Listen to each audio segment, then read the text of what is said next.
Friday, 7th of May, marked exactly 8 weeks since the first jab of the COVID-19 vaccine was administered. Now, essentially, all Kenyans who received the jab on the 7th of March were supposed to receive the second one yesterday, but the government revised that to 12 weeks due to the global vaccine shortage. However, as it stands now, the vaccine might still not be here in time for the 12 weeks window. So what happens should one miss their second shot of the COVID-19 vaccine? Zaida Mohammed with more.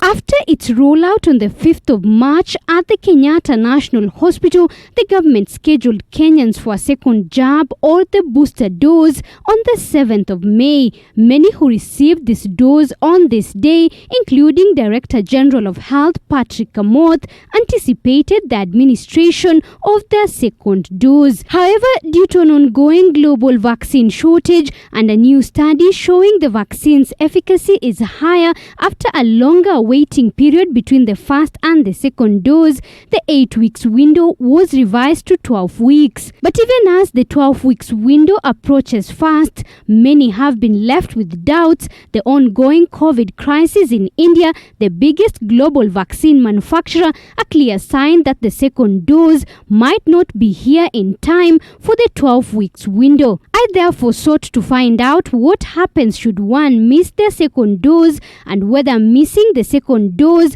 could cause bodily harm to an individual. Dr. Victor Ngani, the medical director at the RFH Specialist Hospital, breaks down step by step what goes on in one's body once they receive the COVID-19 vaccine. What is done is a common virus, such as the one that causes a common cold.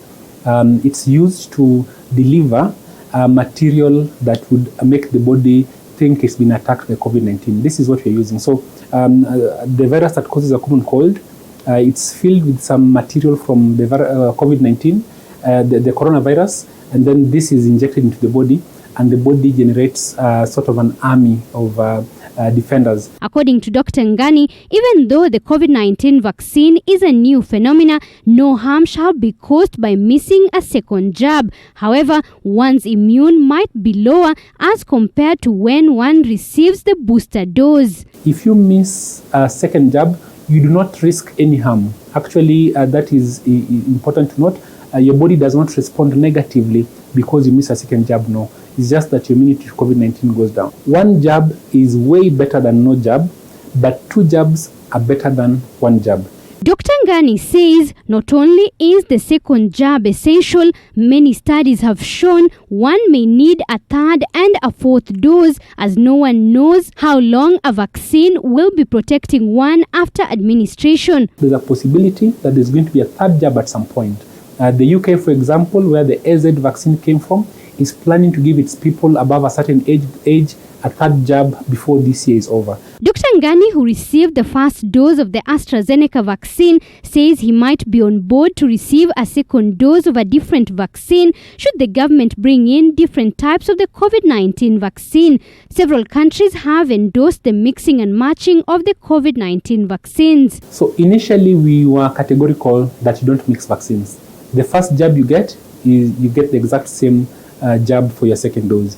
But right now there are studies showing that actually mixing vaccines has its benefits and actually is probably equally efficacious as having the same jab on two occasions. On vaccine hesitancy and side effects fears, Dr. Ngani insists the benefits outweighs the risks.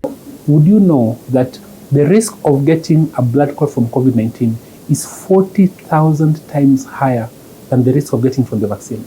So if clots is your concern, you're better off getting a vaccine. As a medical expert, Dr. Ngani says in a futuristic look, the country will need to accelerate the vaccination schedule in order to achieve herd immunity. He says a lasting solution is by considering local manufacturing of the COVID-19 vaccines.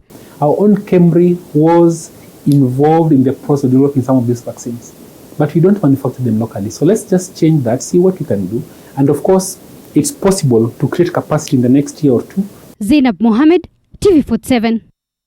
Well, our health